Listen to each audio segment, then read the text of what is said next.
नमस्कार फ्रेंड्स, तुमचं आपल्या नात्यांचा स्पर्श या चॅनेलवर सहर्ष स्वागत. तर आपण कथेकडे वळूयात.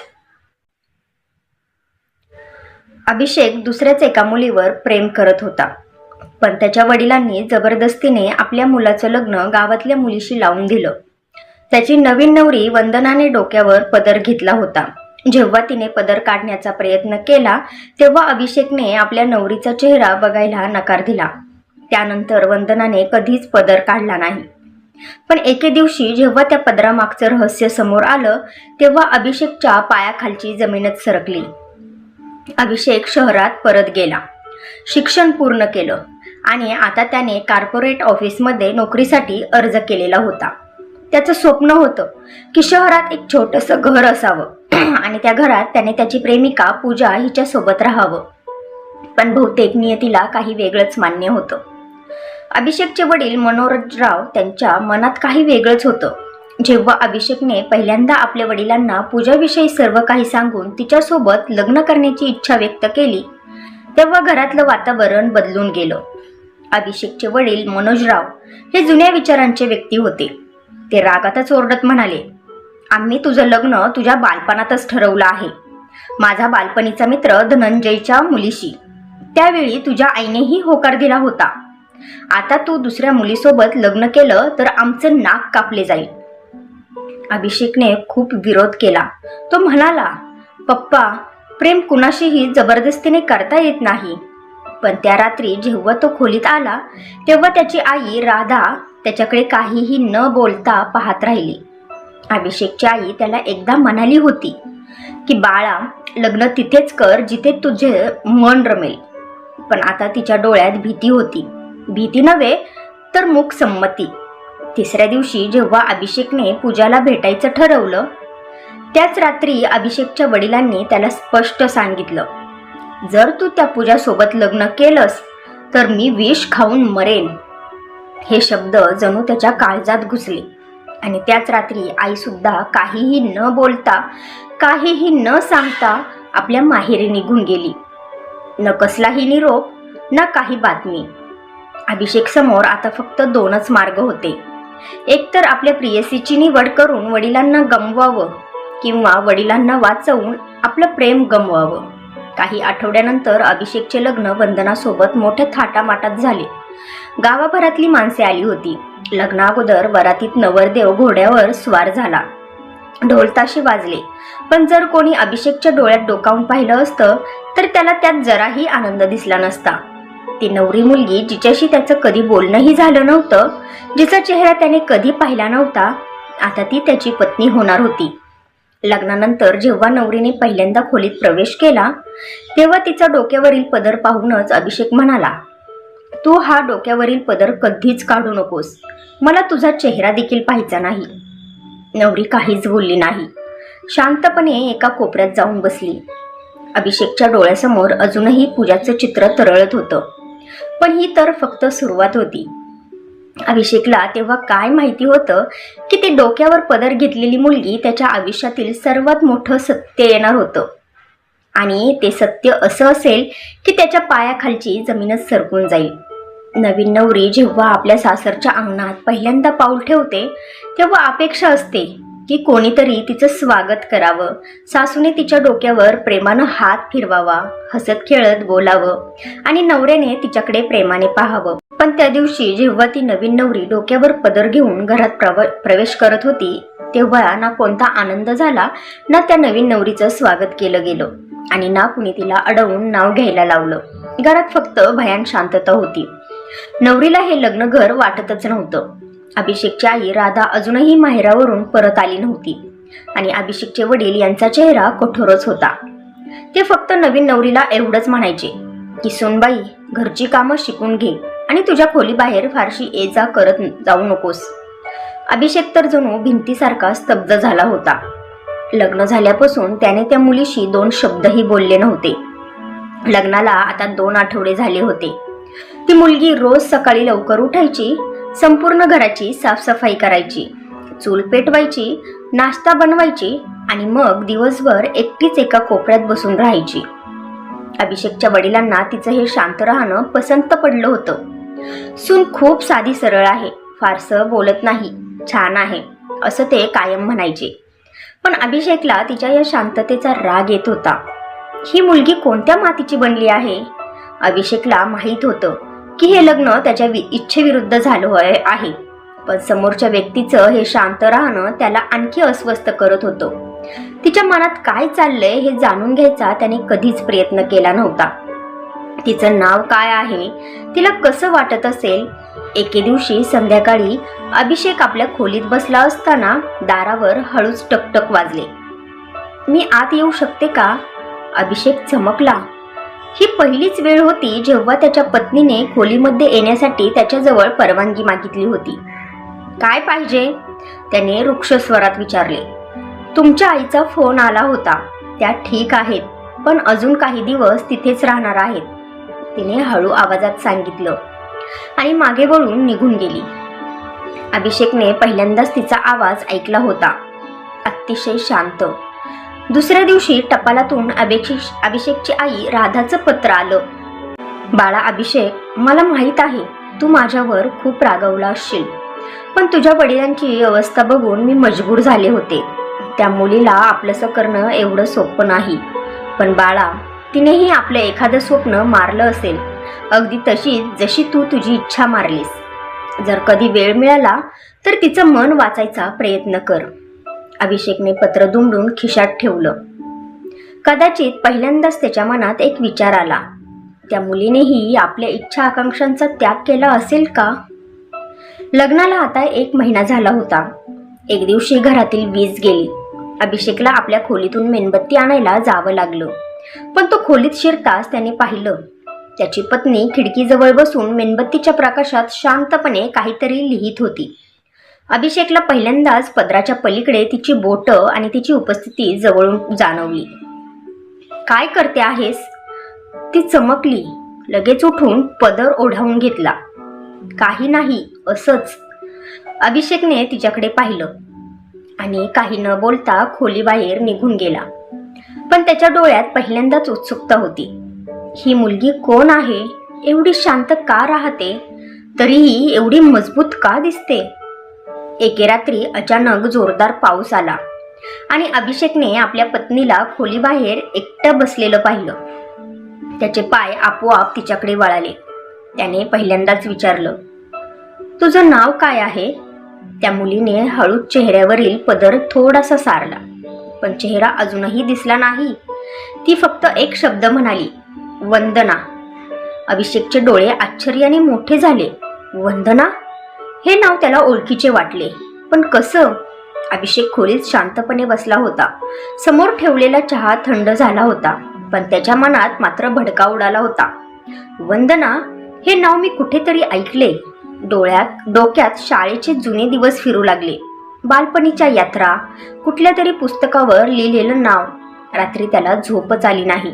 दुसऱ्या दिवशी सकाळी त्याने चुपचाप एका जुन्या कपाटातून आपला बालपणीचा फोटो म्हणजे अल्बम काढला. पान उलटत असताना त्याची नजर एका फोटोवर थांबली.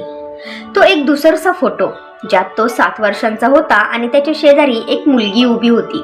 लहानशी हसऱ्या चेहऱ्यावर खळी आणि हातात पुस्तक.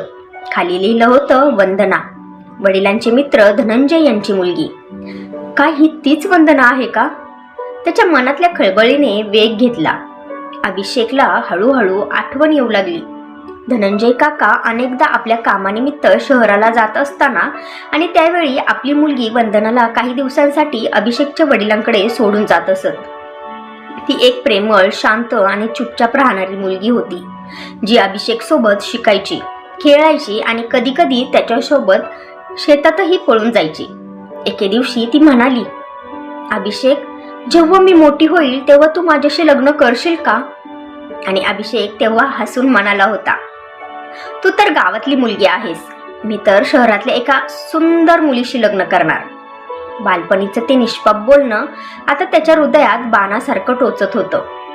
अभिषेकला आता हे सुद्धा आठवलं की त्याच वेळी त्याच्या वडिलांनी वंदनाच्या वडिलांना म्हणजेच धनंजय काकांना त्याच्या लग्नाचं वचन दिलं होतं. वंदना माझी सून होईल. तेव्हा अभिषेकच्या आईने राधाने विरोध केला होता, पण मनोजराव म्हणाले होते, आम्ही गावातली माणसं नाती कशी जपायची हे शिकलेलो आहोत. हे सर्व आठवून अभिषेकला रागही आला होता आणि पश्चातापही झाला. अभिषेकने आता हळूहळू आपल्या पत्नीकडे एका अनोळखी मुलीप्रमाणे न बघता एका हरवलेल्या ओळखीप्रमाणे बघायला सुरुवात केली. आता अभिषेक वंदनासोबत थोडं थोडं बोलू लागला होता. फारसं नाही, पण एवढं की आता तिला चेहऱ्यावरील पदर काढण्यास मनाई नव्हती. वंदनाही आता त्याच्याशी तुम्ही ऐवजी तू म्हणून बोलण्यास धाडस जमवू पाहत होती. एके दिवशी स्वयंपाकघरात वंदनाने त्याच्या आवडीचं जेवण बनवलं. पनीरची भाजी आणि गरमागरम चपाती. अभिषेक आश्चर्यचकित झाला. तुला कसं माहिती की मला पनीर आवडतं? वंदना हसली. तू बालपणीही हेच खायचास जेव्हा तुला खूप राग यायचा. अभिषेकच्या हृदयात काहीतरी हळूवार हललं, पण अभिषेकचं मन अजून पूर्णपणे बदललं नव्हतं. कधी कधी तो बाल्कनीत बसून पूजाच्या आठवणींमध्ये हरवून जायचा. तिचा तो आत्मविश्वास, तो खोडकरपणा, ते हास्य सगळं त्याला आठवत होतं. मी वंदनावर कधी प्रेम करू शकतो का? तो स्वतःलाच प्रश्न विचारत असे आणि नेमकं त्याच दिवशी त्याला बाजारात एक ओळखीचा चेहरा दिसला. पूजाचा. पण तिच्यासोबत एक वृद्ध माणूस होता आणि आता मात्र पूजा पूर्वीसारखी वाटत नव्हती. तिच्या डोळ्यातला तेज आटला होता आणि त्या जागी एक खोल दुःख होतं. अभिषेकचं हृदय जोरात धडधडू लागलं. घरी परतताना अभिषेक अस्वस्थ होता. पूजा इथे काय करत होती? तिने मला पाहिलं तरी का बोलली नाही? त्याने मनाशी निश्चय केला. आता खरं जाणून घेणं गरजेचं आहे, स्वतःसाठी, पूजासाठी आणि वंदनासाठीही. अभिषेकने जेव्हा पूजाला बाजारात पाहिलं होतं तेव्हा त्याचं मन जोरात हेलावलं होतं. ती पूजाच होती यात शंका नव्हती, पण ती पूजा आता पूर्वीसारखी राहिली नव्हती. तिच्या चालण्यात थकवा होता, तिचे डोळे मुलूल होते आणि चेहऱ्यावर असा एक शांत भाव होता, जणू तिला काहीतरी सांगायचं होतं पण तिला सांगता येत नव्हतं.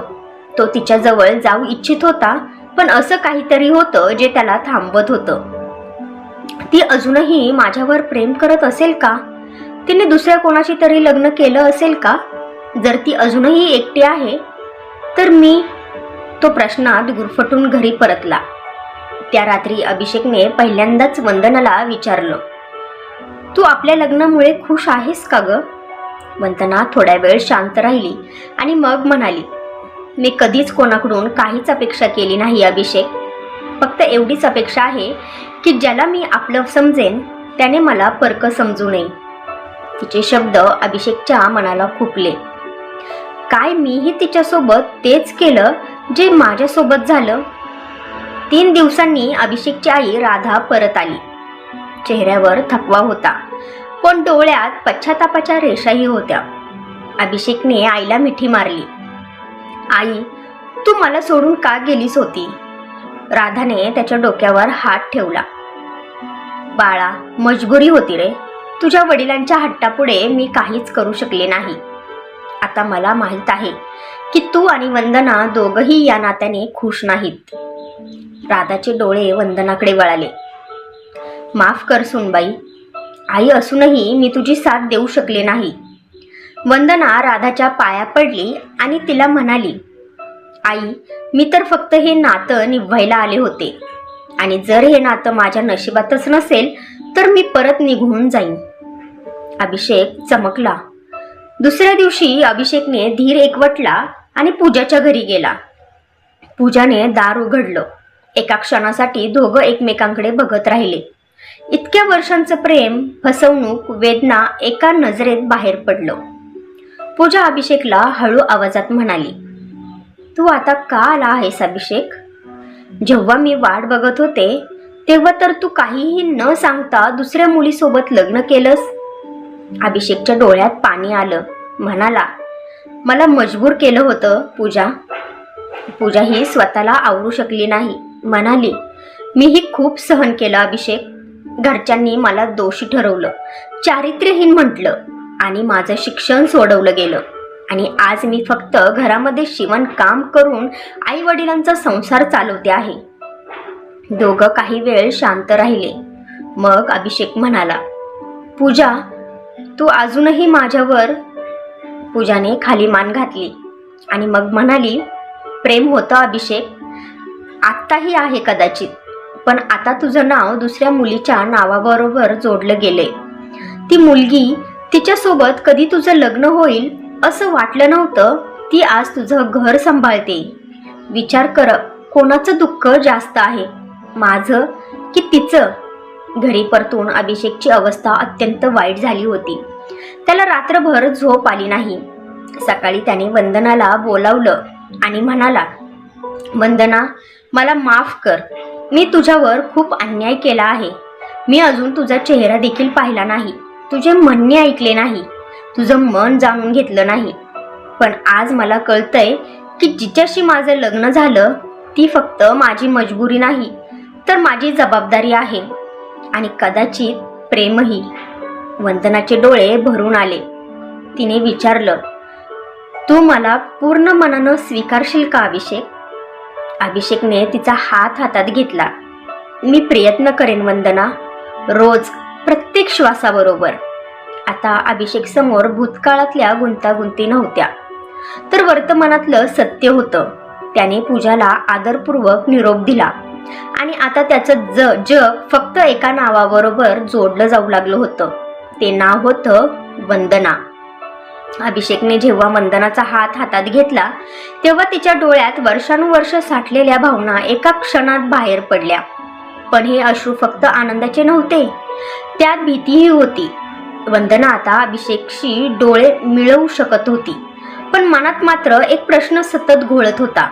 अभिषेकचं प्रेम खरं आहे की फक्त कर्तव्याची भावना? अभिषेक आता रोज वंदनासोबत मनसोक्त बोलायचा, तिच्या हातच्या जेवणाची स्तुती करायचा. संध्याकाळी शेताजवळ दोघेही फेरफटका मारायला जायचे. हळूहळू दोघांमध्ये मैत्री वाढू लागली होती. एके संध्याकाळी अभिषेकने तिला विचारलं, तू माझ्यावर कधी रागवली नाहीस का? मी इतके महिने तुझ्याकडे दुर्लक्ष केलं, तुला पदरात राहायला लावलं. वंदना हलकेच हसत म्हणाली, राग तर खूप वेळा आला होता, पण रडले नाही, कारण मला वाटायचं की एक दिवस तुला नक्की दिसेल की मी सुद्धा एक माणूस आहे, फक्त नात्याची मूर्ती नव्हे. जेव्हा अभिषेक आणि वंदना एकत्र शेतात दिसू लागले तेव्हा गावात कुजबूज सुरू झाली. म्हणतात अभिषेक शहरातल्या मुलीवर प्रेम करायचा, मग आता बायकोशी हसताना बोलताना कसा दिसतो? वंदना तर धनंजयची मुलगी आहे ना, साधी आहे पण चालाकही वाटते. एके दिवशी अभिषेकने आपल्या कानांनी हे ऐकलं जेव्हा चहाच्या टपरीवर लोक म्हणत होते की शहरातल्या मुलाला फसवलं असेल त्या मुलीने, नाहीतर एवढं शांत राहणं ही सुद्धा कुठली तरी चालच असणार तिची. हे ऐकून अभिषेकला खूप राग आला. त्याच रात्री अभिषेक गावातल्या चावडीवर गेला आणि सगळ्यांसमोर तो म्हणाला, ज्या मुलीला तुम्ही चालाक समजता तिने आजपर्यंत माझ्या एकाही बोलण्याला विरोध केला नाही. जिच्याशी माझं लग्न झालं तिने माझा प्रत्येक टोमणा, तिला दिलेली वागणूक चुपचाप सहन केली. आज मी अभिमानाने सांगतो की मी वंदनाचा नवरा आहे आणि जर कोणाला याबाबत हरकत असेल तर मला सांगा, घरातल्या स्त्रीला नाही. चावडीवर गावकऱ्यांचा सन्नाटा पसरला. अभिषेकचे वडील मनोजराव हेही तिथेच बसले होते. त्यांनी शांतपणे मान खाली घातली. कदाचित पहिल्यांदाच त्यांना आपल्या निर्णयाचं वाईट वाटलं होतं.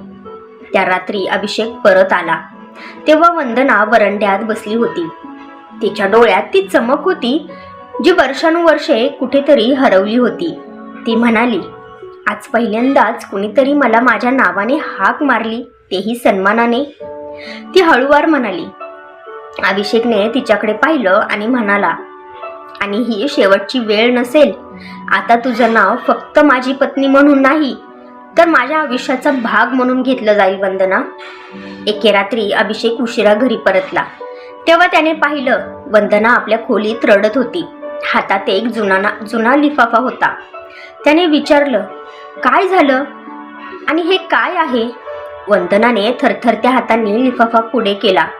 अभिषेकने खोलून ते पत्र वाचलं. त्यात लिहिलं होतं, वंदना, जर कधी तुझं लग्न अभिषेक सोबत झालं तरी लक्षात ठेव, तू त्या पूजाची जागा घेऊ शकत नाहीस. जिच्यावर अभिषेकचं खरं प्रेम होतं. मनोजराव. अभिषेक हे वाचून स्तब्ध झाला. आता त्याला कळलं का वंदना कधीच पूर्णपणे खुलू शकली नव्हती, का तिच्या डोळ्यात नेहमी भीती होती. ती फक्त समाजाशीच नव्हे तर अभिषेकच्या वडिलांच्या नजरेशीही लढत होती. आता अभिषेकला फक्त एकच नातं नव्हे तर संपूर्ण अस्तित्वच सिद्ध करायचं होतं. अभिषेकचे वडील अजूनही तसेच होते, कठोर, शांत आणि आतून खचलेले. जेव्हा अभिषेकने त्यांना तो लिफाफा दाखवला ज्यात त्यांनी वंदनाचा अपमान करत असं लिहिलं होतं की ती कधीच पूजाची जागा घेऊ शकत नाही, तेव्हा त्यांनी काही स्पष्टीकरण दिलं नाही. फक्त चुपचाप खुर्चीत बसून मान खाली घातली. पण अभिषेक आता गप्प बसणार नव्हता. तुम्ही मला मजबूर केलं, पूजाला सोडायला लावलं आणि वंदनाचा सुद्धा तुम्ही तिरस्कार केला. तुम्ही कोणत्या पित्याच्या व्याख्येत बसता? मनोजराव गप्प होते. अभिषेक पुढे म्हणाला, तुम्ही माझं लग्न लावून दिलं, पण तुम्हाला मी कधी विचारलं नाही तुम्ही त्या मुलीचं काय केलं. तुम्ही तिला सून बनवलं नाही, तुम्ही फक्त तिला कुणाची तरी जागा बनवून दिली. मनोजराव उठले, काहीच न बोलता खोलीबाहेर निघून गेले. दुसऱ्या दिवशी सकाळी राधा अभिषेकला म्हणाली, तुला माहितीये का बाळा, तुझ्या वडिलांनाही लहानपणी त्यांच्या आईनं सोडून दिलं होतं. अभिषेक म्हणाला, त्यामुळे ते प्रत्येक नात्याला भावना न मानता वचन मानतात. त्यांना कोणत्याही किमतीत बालपणीचं वचन पाळायचं होतं, म्हणूनच वंदनासोबत माझं लग्न लावून दिलं बळजबरीने. पण आई, एक नातं निभावण्यासाठी दुसऱ्या नात्याला तुडवणं गरजेचं होतं का? राधाचे डोळे भरून आले. म्हणाली, नाही बाळा, आणि हेच आता त्यांना कळतंय, फक्त ते बोलू शकत नाहीत. वंदना अजूनही तशीच होती, शांत, सहनशील, पण आता ती आतून बंड करत होती. तिने अभिषेकच्या खोलीतला तो जुना लिफाफा आत जपून ठेवला नाही, त्याला अग्नीच्या हवाली केलं. ज्या आगीत माझा सन्मान जाळला गेला त्याच आगीत मी हा अपमानही जाळते आहे. अर्जुन तिच्याकडे पाहत राहिला. तिचं हे शांतपणाचं बळ आता त्याला सामर्थ्य देत होतं. एके रात्री मनोजराव राधाला म्हणाले, मी चूक केली ना? राधाने मान हलवली. हो, पण अजून उशीर झालेला नाही. जे सांगायचंय ते बोलून टाका आणि माफी मागा. हा तुमच्या मुलाचा संसार आहे आणि ती मुलगी आता फक्त सून नसून या घराची प्रतिष्ठा आहे, इज्जत आहे. सकाळी मनोजरावांनी वंदनाला अंगणात बोलवलं. ते पहिल्यांदाच तिच्या समोर सरळ उभे राहिले. त्यांच्या डोळ्यात कुठलीच कठोरता नव्हती, उलट एक थरथरणारा संकोच होता. वंदना, मी तुला कधीच आपलंसं केलं नाही. तुला सून बनवूनही तुझ्यापासून दूरच राहिलो. तुझ्या शांततेला कमजोरी समजलो, पण आता कळलं की हे घर जर कोणी जोडतंय तर ती तू आहेस. माफ कर सुनबाई, जमलं तर. वंदनाने हात जोडले. म्हणाली, बाबा, तुमची माफी माझ्यासाठी सन्मान आहे. नात्यांची सुरुवात माफीने नव्हे तर स्वीकारण्याने होते आणि तुम्ही आज ते केलं. माझ्यासाठी एवढंच पुरेसं आहे. मनोजरावांचे डोळे भरून आले. त्यांनी पहिल्यांदाच आपल्या सुनबाईच्या डोक्यावर हात ठेवला. जेव्हा अभिषेकने हे दृश्य पाहिलं तेव्हा त्याला पहिल्यांदा आपल्या घरात खरोखरच घरपण जाणवलं. वंदनाच्या डोळ्यात आत्मविश्वास परत आला होता. आता ती चेहऱ्यावर पदर ओढत नव्हती. आता ती घरातल्या प्रत्येक कामात सहभागी होत होती, फक्त गृहलक्ष्मी नव्हे तर त्या घराची खरी मुलगी बनून. आता सगळं काही ठीक वाटत होतं, पण आयुष्य एवढं सोपं असतं का? पूजाची आठवण अजूनही अभिषेकच्या मनाच्या एखाद्या कोपऱ्यात बसलेली होती. आता घरात सगळं काही सामान्य झालं होतं. मनोजरावांचं वागणंही बदलून गेलं होतं. राधा पूर्वी कधी वंदनाकडे डोळे वर करूनही पाहू शकत नव्हती. आता रोज सकाळी तिच्यासोबत स्वयंपाकघरात बसत असे. अभिषेकनेही आपल्या नोकरीसाठी पुन्हा अर्ज केला होता, पण आता त्याच्या आयुष्याचं केंद्र फक्त एकच होतं, वंदनाला ते सगळं देणं जे तिने गमावलं होतं. पण नात्यांची गाठ तोपर्यंत सुटत नाही जोपर्यंत दोन्ही बाजूंनी कोणी मोकळेपणाने बोलत नाही. एके रात्री गावात जागरण होतं. अभिषेक आणि वंदना दोघंही तिथे होते. भजनाच्या दरम्यान असा एक सूर उठला की ज्याने आत्मा भिजवून टाकला. मनाचा सच्चा साक्षी तोच जो तुझ्या दुःखातही हसतो. अभिषेकने पाहिलं, वंदनाच्या डोळ्यातून अश्रू वाहत होते, पण तिचे ओठ मात्र हसत होते. त्या क्षणी अभिषेकने ठरवलं, आता बोललंच पाहिजे. त्या रात्री जेव्हा दोघं घरी परतले तेव्हा अंगणात चांदणं पसरलं होतं. वंदना, मी तुला एक गोष्ट विचारू शकतो? खरं सांगशील ना? वंदना थोड्या वेळ शांत राहिली, मग हळूच म्हणाली, विचार ना. अभिषेकने विचारलं, तू माझ्यावर प्रेम करतेस की फक्त हे नातं निभावते आहेस? वंदनाने काही क्षण शांत राहून त्याच्याकडे पाहिलं आणि मग म्हणाली, अभिषेक, जेव्हा मी या घरात आले तेव्हा फक्त एक भीती घेऊन आले होते की तू मला कधीच स्वीकारणार नाहीस. मला तुझ्याकडून काही अपेक्षा नव्हती. पण हळूहळू जेव्हा तू माझ्या डोळ्यात डोकावू लागलास तेव्हा माझं मन भीतीतून प्रेमात बदलू लागलं. आज मी तुझ्यावर पूर्ण मनाने प्रेम करते. अभिषेकचे डोळे भरून आले. त्याने विचारलं, मग आजपर्यंत स्वतःला माझ्यापासून दूर का ठेवलं? ती म्हणाली, कारण अभिषेक, मला माहीत होतं की तुझं हृदय दुसऱ्याच्या नावाशी जोडलं गेलं होतं. तुझ्या हृदयात फक्त पूजा होती. मी तुझ्या खोलीत पूजाची जुनी डायरी, तिचे फोटो आणि तू लिहिलेल्या कविता पाहिल्या आहेत. मला कधी हेवा वाटला नाही, पण भीती होती की तू फक्त माझ्यासोबत वेळ घालवतोयस. अभिषेकचा श्वास थांबला आणि तो म्हणाला, मी तिला कधी विसरलो नाही, हे खरं आहे. आत्ता तुला समजून घेतल्यानंतर आता जेव्हा मी डोळे मिटतो तेव्हा मला फक्त एकच चेहरा दिसतो आणि तो तू आहेस वंदना. मी स्वतःला बदलताना पाहिलंय आणि तो बदल कुठल्याही जबाबदारीपोटी नव्हे तर तुझ्या प्रेमामुळे झालाय. अभिषेकने हळूच वंदनाला जवळ ओढलं आणि पहिल्यांदाच तिला मिठी मारली. ते असं एक आलिंगन होतं ज्यात कामना नव्हती, फक्त एक सन्मान, आपलेपण आणि खरं प्रेम होतं. वंदनाने हळूच अश्रूंबरोबर सांगितलं, आज पहिल्यांदा वाटलं जणू मी खरोखर तुझी आहे. तुझ्या नावाची नव्हे तर तुझ्या हृदयाची राणी आहे. त्या रात्री अभिषेक आणि वंदना बराच वेळ बोलत राहिले. बालपण, मोडक्या आशा, नात्यांची लढाई आणि सगळ्यात महत्त्वाचं म्हणजे एकमेकांना समजून घेण्याचा प्रयत्न. पूजा फक्त आता त्यांच्या बोलण्याचा भूतकाळाचा भाग म्हणून राहिली होती, वर्तमान नव्हे. दुसऱ्या दिवशी सकाळी अभिषेकने वंदनासाठी पहिल्यांदाच तिच्या आवडीची गुलाबी रंगाची साडी आणून दिली आणि तिला म्हणाला, आता या घरात उजेड तुझ्या आवडत्या रंगानेच व्हायला हवा. वंदनाचे डोळे भरून आले. आता अभिषेक आणि वंदना एकमेकांना समजून घेऊ लागले होते. पण काय हाच सुखी जीवनाचा शेवट आहे? नाही. अचानक अभिषेककडे पूजाकडून एक पत्र आलं ज्यात लिहिलं होतं, अभिषेक, मला तुझ्याशी काही महत्त्वाचं बोलायचं आहे. शेवटची भेट हवी आहे. एक सत्य अजूनही शिल्लक आहे. अभिषेक, लवकर ये. हे पत्र वाचताच अभिषेकचे डोळे ओलावले. पूजा, जिला त्याने आपल्या मनातून काढून टाकले होते, आता पुन्हा एका प्रश्नासारखी त्याच्या समोर आली होती. तो थोडा वेळ विचार करत राहिला. मग वंदनाकडे गेला आणि तिला म्हणाला, एक बोलायचं आहे वंदना. पूजाने शेवटचं एकदा भेटायला बोलवलं आहे. जाऊ का? अभिषेकच्या बोलण्यावर वंदना चमकली नाही, फक्त एक दीर्घ श्वास घेतला आणि म्हणाली, जा ना. काही अपूर्ण नाती जोपर्यंत पूर्णपणे संपत नाही तोपर्यंत नवीन नाती पूर्णत्वाला जाऊ शकत नाहीत. अभिषेक पूजाला एका जुन्या मंदिराबाहेर भेटला. पूजाने सरळ त्याच्याकडे पाहिलं आणि म्हणाली, अभिषेक, मी काही सफाई द्यायला आले नाही, फक्त एक सत्य सांगायला आले आहे, जे ऐकून कदाचित तू स्वतःला कधीच माफ करू शकणार नाहीस. अभिषेकने विचारलं, काय बोलायचं आहे तुला पूजा? पूजा पुढे म्हणाली, ज्या दिवशी तुझं लग्न झालं त्या दिवशी मी रुग्णालयात होते. आईला हृदयविकाराचा झटका आला होता. माझी तुला फोन करायची खूप इच्छा होती, पण फोन हिसकावून घेतला गेला. दुसऱ्या दिवशी जेव्हा मी परतले तेव्हा कळलं की तुझं लग्न झालंय.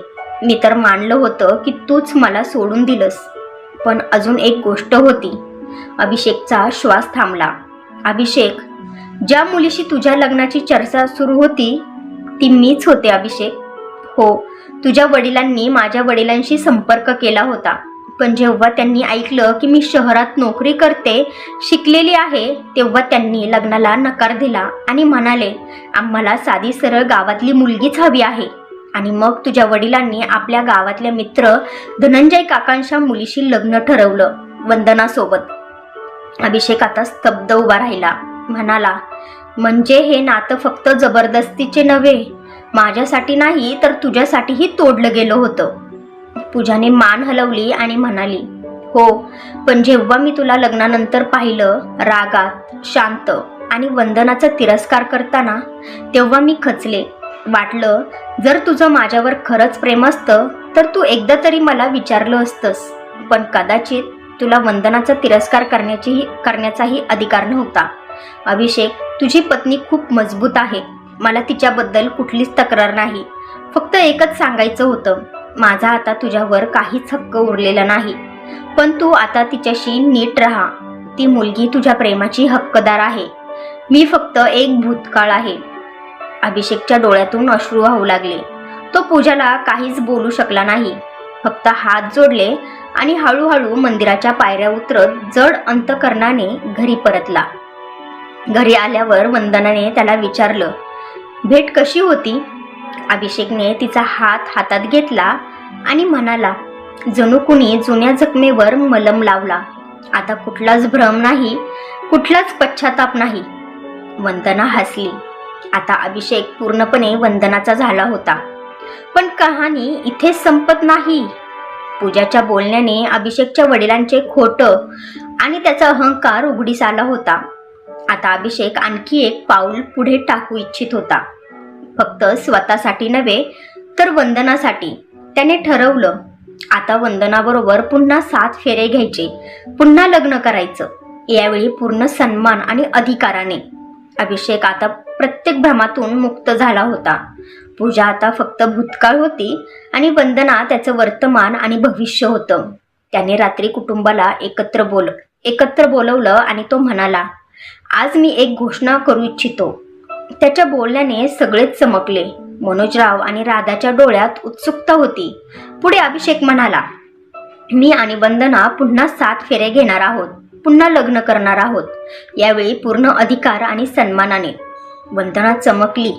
तिच्या डोळ्यात अश्रू तरळले आणि ती म्हणाली, पण का अभिषेक? सगळं काही ठीक आहे ना? अभिषेक हसला. त्याच्या डोळ्यात खोल शांतता होती. तो म्हणाला, वंदना, मी जे पहिल्यांदा केले ती मजबुरी होती. पण आता जे करतोय ती माझी इच्छा आहे आणि माझं प्रेम आहे. राधाने पहिल्यांदा पूर्ण मनाने सुनबाईच्या तयारीला हातभार लावला. हळद, मेहंदी, संगीत आणि सजावट सगळं काही अगदी तसंच झालं जसं पहिल्यांदा झालं नव्हतं. अभिषेकचे वडील अजूनही शांत होते.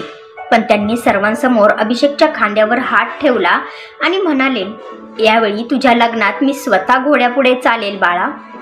यावेळी जे नातं बनेल ते हृदयांनी जोडलं जाईल. वंदनाच्या मैत्रिणी तिला सजवत होत्या. ती आता पहिल्यासारखी घाबरलेली मुलगी नव्हती. आता ती एक सन्मानित स्त्री होती. तिच्या पतीची निवडलेली जीवनसंगिनी. तिने गुलाबी रंगाचा शालू परिधान केला. तोच जो पूर्वी तिने लपवून कपाटात ठेवला होता. कधी नेसायची हिंमत केली नव्हती. आज तीच हिंमत बनली होती. मंडप सजला होता. चारही बाजूंनी फुलं, दीप आणि एक वेगळीच ऊर्जा पसरली होती. पंडितजींनी मंत्र म्हटले. अभिषेकने हात पुढे करून वंदनाला विचारलं, तू माझ्यासोबत पुन्हा एकदा हे आयुष्य जगण्यासाठी तयार आहेस? वंदनाचे डोळे पाणवले आणि म्हणाली, हो, यावेळी फक्त सोबत नव्हे तर विश्वासाने तयार आहे. 7 फेरे झाले. प्रत्येक वचनाबरोबर अभिषेकने एक वचन पुन्हा सांगितलं. पहिलं, आतापासून तुझी ओळख माझ्या हृदयात असेल. दुसरं, तुझ्या अश्रूंवर पहिला हक्क माझा असेल आणि त्यांना हास्यात बदलण्याची जबाबदारी ही माझीच आहे. 3, तुझ्या प्रत्येक संघर्षात मी तुझ्यासोबत उभा राहील. समोर किंवा मागे नव्हे तर अगदी सोबत. 4, आई वडिलांचं घर सोडून आली आहेस तू. मी तुला कधीच एकटं वाटू देणार नाही. 5, तुझ्या शांततेकडे आता कधीच दुर्लक्ष होऊ देणार नाही. 6, तुझ्या प्रत्येक पराभवात मी तुझी ढाल बनेल. आणि 7, मी तुला फक्त पत्नीच नव्हे तर माझी सर्वात चांगली मैत्रीणही मानेल. फेरे संपताच संपूर्ण घर टाळ्यांच्या गजरात दुमदुमलं. राधा रडत होती, पण हे आनंदाचे अश्रू होते. मनोजरावांनी पहिल्यांदाच मोकळ्या मनाने सांगितलं, वंदना, आज तू फक्त माझी सून नाहीस तर माझी लेक सुद्धा झाली आहेस. आता अभिषेक आणि वंदनाचं नातं नव्या विश्वासाने सुरू झालं होतं. लग्नाच्या दुसऱ्या दिवशी रात्री अभिषेक आणि वंदना खोलीत बसले होते. अभिषेकने वंदनाचा हात हातात घेत म्हटलं, आज मला तुला ते सगळं द्यायचं आहे जे तू कधी मागितलंही नाहीस, पण ज्याची तू मनोमन अपेक्षा करतेस आणि त्याच्यावर फक्त तुझा हक्क आहे. वंदना फक्त हसली. तिच्या डोळ्यात अश्रू होते, पण ते आनंदाचे होते. तेवढ्यात अभिषेकला पूजाचं आणखी एक पत्र मिळालं, ज्यात लिहिलं होतं, "प्रिय अभिषेक, आता मी निघून चालले आहे, खूप दूर, जिथे फक्त शांतता असेल. मला माहीत आहे की आता आपलं नातं अपूर्ण आहे, पण त्या अपूर्णतेनेच तुला पूर्ण बनवलं. वंदनाची काळजी घे. ती फक्त एक पत्नी नाही, तर एक योद्धा आहे, जिने आपल्या सन्मानासाठी न लढता सुद्धा सर्वात मोठं युद्ध जिंकलं. आता या कथेत माझी कुठलीही गरज नाही, म्हणूनच मी निघून चालले आहे, शांतपणे आणि समाधानाने." अभिषेकने पत्र वाचून डोळे मिटले आणि वंदनाला म्हणाला, "पूजा आता फक्त आठवणींमध्ये आहे आणि तू माझी वास्तविकता आहे." कित्येक दिवसांनंतर वंदनाने पहिल्यांदा मोकळेपणाने आपल्या भावना अभिषेकसोबत शेअर केल्या आणि म्हणाली, "अभिषेक, मला माहीत होतं की तुला मी नकोशी होते, पण जेव्हा तू मला पदरात राहायला सांगितलं तेव्हा मी समजले की मी तुझ्यासाठी एक ओझं आहे. तरीही मी तुझ्या घराला माझं घर मानलं, तुझ्या आईला माझी आई, तुझ्या वडिलांना माझं कर्तव्य समजलं.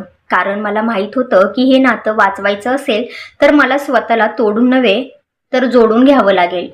अभिषेकने मान नम्रपणे खाली झुकवली. "वंदना, मी खूप उशीर केला, पण आता वचन देतो, तुझ्या प्रत्येक दुःखाचं उत्तर फक्त प्रेमाने देईल." राधा आणि मनोजराव आता पूर्वीसारखे राहिले नव्हते. एके दिवशी मनोजराव अभिषेकला म्हणाले, "बाळा, मी फक्त अहंकारामुळे तुझी आणि पूजाची प्रेम कहाणी अपूर्ण केली, पण तुझ्या लग्नानंतर जी सून या घरात आली ती पूजापेक्षाही अधिक सक्षम निघाली. मी नाती फक्त मजबुरी समजलो, पण तिने ती तपस्या बनवली." राधानेही वंदनाची माफी मागितली.